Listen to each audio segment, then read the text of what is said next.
Good fade. Hey, everybody. Welcome to the morning market briefing, Tuesday, June 28th, 2022. Producer Hicks getting us geared up for the 4th of July coming up. Super producer Logan, or Big Sir, as people call him, is out at Big Sir. So out this week. Lots to jump in on. We do have futures up. Seeing some green across the board this morning. Dow futures up 46 basis points. S&P up 39. NASDAQ up 31. Oil rebounding, which was really a theme yesterday as we walked backwards, it seemed like tonally. But let's open up today, Ben, with Nike, or Nike, as some people call it, down about 2%. You said last night you thought the stock would be down 5%. So it's hanging tighter than expected. Is there any read through there? I just hope it can continue to hang tight. The quarter itself was okay. They were very cautious about China. So let's just go through it really quick. The revenue came in about in line with expectations. Earnings were a bit ahead of expectations, but that was all due to a negative tax rate, which is nice. If you can get a negative tax rate, that's good. Gross margin was significantly under the expectation. It was 45.0. Estimate was 46.7. What they did in China, because of the lockdowns, they said, we're just going to try to get rid of all of our inventory. And so you're seeing massive markdowns in China this last quarter and then this current quarter, because they want to get right sized for Q2, their fiscal Q2, which will end in November. So that's where they are right now. And that's going to have a hangover effect into next year. So you have that side of things, the China issue. The second issue you have are the ocean freight costs, which continue to be incredibly, incredibly expensive. Those are up 5 times from where they were before the pandemic, and they're not expecting any relief on that metric. So that's boding poorly for next year's earnings. And then on the revenue side, the underlying revenue is going to be okay. They're going to have mid-single digit pricing growth, overall low double-digit revenue growth. So think about 11 to 13%. The problem is they have a foreign exchange headwind of 400 basis points, so 4%. So you're knocking that way back. So basically, they came out with their guidance, and they were under on revenue by about 2%. They were under on gross margin because of those markdowns and the weakness in China. They were over on SG&A because they're rolling out a new ERP system and they want to keep paying their employees. And if you work it all out, they basically missed the guidance estimate by 20%. So a huge cut in FY23 earnings, which won't end until May 2023. So a lot of people might think this might be dead money for a year. So basically they guided to 350 to 370 per share. If you do the math on that, the estimate was close to 450. It wasn't a good guidance. They are doing a repurchase program that's fairly aggressive. So that's good news. It means that they have some confidence in the long term, and they're coming out with this new apparel platform in the fall, which they're extremely excited about. Said it's going to be even bigger than Flyknit, or as big as Flyknit. What Flyknit did for shoes, this is going to do for apparel. You don't use weaves. You don't weave it. You don't knit it. It doesn't use dyes. It doesn't use water. It just is. So that'll be really interesting. Wow. So wait for that in the fall. But apart from that, there wasn't much good news to come from Nike's quarter. And I would say, sorry, one last thing is this guidance downgrade came without any expectation that the consumer in North America, Latin America, or Europe is going to be weak. No expectation of that. So there's still, although it was conservative, there still could be some more downside. Yeah, more downgrades coming, more downside on the guidance potentially. Yeah, I definitely have concern that it's potentially dead money. I mean, it's nice to see that they're pressing ahead of the plan. What are they calling the new apparel material? We don't know. He said everything it was not. He said it's not, it doesn't weave, it doesn't knit, you don't knit it, it doesn't use dyes, it doesn't use water, and it doesn't use emissions.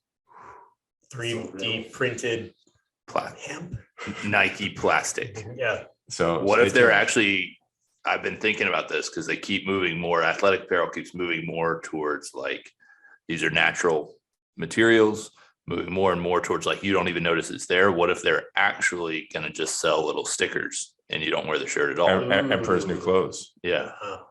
Ooh, man. Going back to Greco-Roman Christian style. Yeah. Who knows? Went to the Olympics and they have the official wrestling outfits. Yikes. Didn't need to go there this morning. Tom, rough 5-year bond auction, also hard to look at yesterday. What are you seeing in bond world? What do you think's happening? I think that the narrative that's been going on the last couple weeks that suddenly inflation is coming down, that bonds are going to normalize and that things are going to get less choppy. I think that's kind of gone out the window with this auction. It was very weak. There was very little foreign demand, especially when compared to, what we've seen over the last 2 years, 2.5 years. Since COVID started, it was all the way down at like 56%, which we've been seeing numbers as high as 70% on these bond auctions going overseas. And so the interest there is definitely waning. And I mean, you could see why. I mean, if you look around at world bonds, things like Italian and Greek and some of these European places, their yields are just spiking and present suddenly probably reasonable value compared to the Treasury for the first time, I mean, really in the last 15 or 20 years. But I think that the narrative is that, oil was up, inflation expectations were up, rates were up, and stocks were down.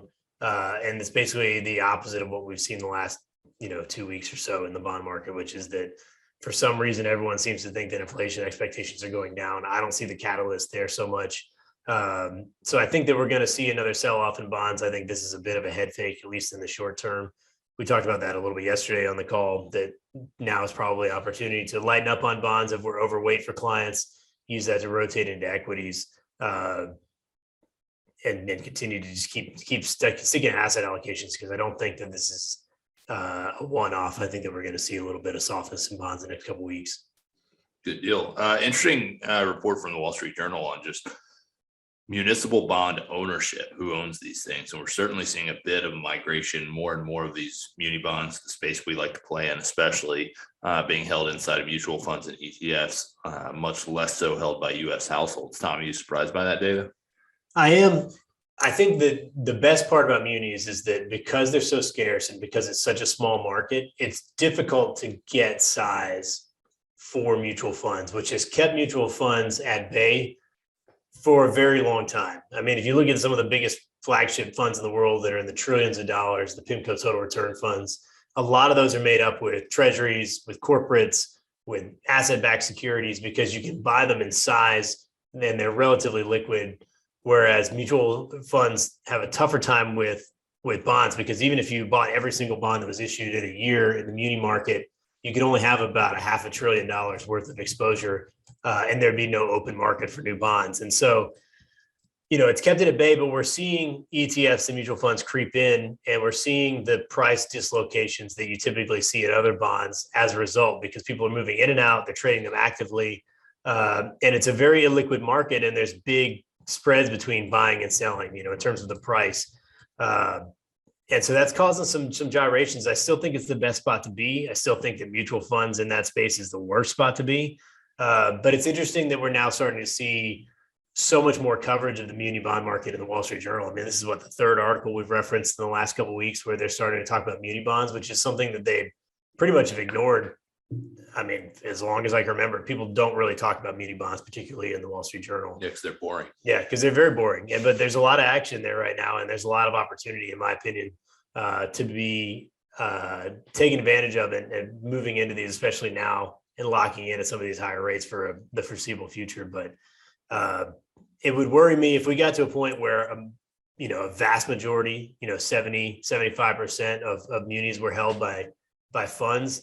It's going to make it very difficult to be nimble there. It's going to be difficult to outperform, because there's going to be so much trading, and the pricing, which is really a difficult piece to explain. Pricing on bonds is algorithmically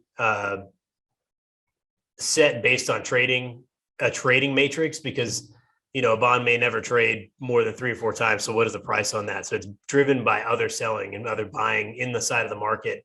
And we've seen that over the last couple of weeks. Suddenly New York bonds, which have had a big flood out of mutual funds, are pricing at levels that have absolutely no representation of where they should be in the market. You can't buy them at those prices, but if you look at the account overnight, they might drop 4% in value.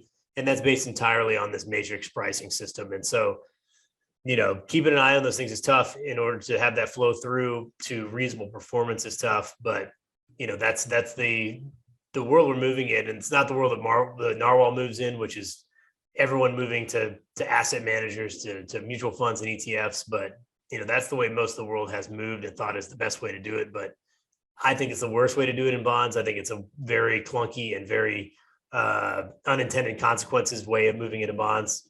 And so, we're going to continue to stay out of that, but I don't love that they're encroaching on our turf. Yeah. Get off our lawn. Ben, we talked last night for a few minutes, earnings season upon us. Once again, we'll start hearing from the banks and others here shortly. How are you kind of viewing earnings season in light of what we've had in terms of a relatively tumultuous market, a relatively unclear economic forecast, at least as recognized by companies? Right now, I don't think that you've seen the earnings downgrades that I thought you might see. You've seen them from the big companies, you've seen them from Target, you've seen Microsoft, you've seen them this morning from Nike, but you're not seeing aggressive forward-looking moves from companies to revise their guidance downward, and you're not seeing moves from analysts to negatively revise numbers. In fact, what you are seeing is that earnings estimates have gone up this year. So, back in January, when we were talking about what we expected for this year, we were expecting that earnings were going to be better than what the consensus was, and that's actually happened. We've actually seen earnings estimates move up over the course of the year, and it's really just the stock prices come down. So you've seen tremendous multiple compression, but we haven't seen those earnings estimates come down, in part because no one seems like they're ready to admit that the consumer is weak. And I think that that's kind of the next shoe to drop, because we're already starting to see, if people are laying off employees, presumably they're not doing it because they're making so much money.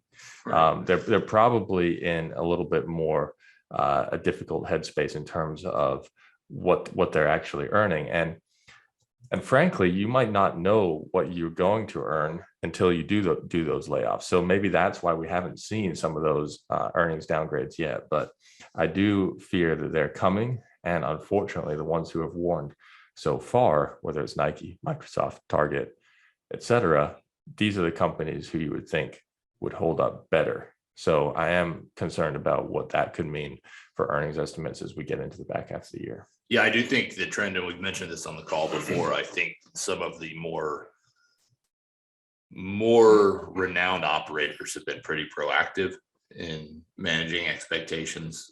I'm worried about some of these companies where there's already questions about management teams, because it seems like they're going to be incredibly reactive and they're going to blindside the street, and stock's really going to pay for it. Goldman's talking about that their macro models are showing a 70 basis point decline in EBIT margin. Analyst estimates are talking about a 60 basis point increase in EBIT margin. Goldman doesn't even see recession as their base case in that 70 basis point decline. And those EBIT margins, you're talking about probably 10 to 12% EBIT margins overall. So if you're talking about 130 basis point swing, that's about a 13, 15% decline in actual earnings. And that's going to have an impact. Higher interest costs, especially for smaller companies who are these levered loans, are going to see higher interest costs. There's going to be some significant earnings downgrades, I think, as we go through the next 2 months. The question is it already priced in? And I think this is where we just have to be, and we've done these analyses in-house, and we can share them with you if you'd like. And that's which companies have the best margin robustness over time, which companies have the best revenue robustness in time. That's where we're looking. And those are the companies that we're trying to accumulate over, especially right now, but in general as well. Awesome. We're going to wrap it up there. We'll be back tomorrow morning at 8:30. Hope you guys have a great day.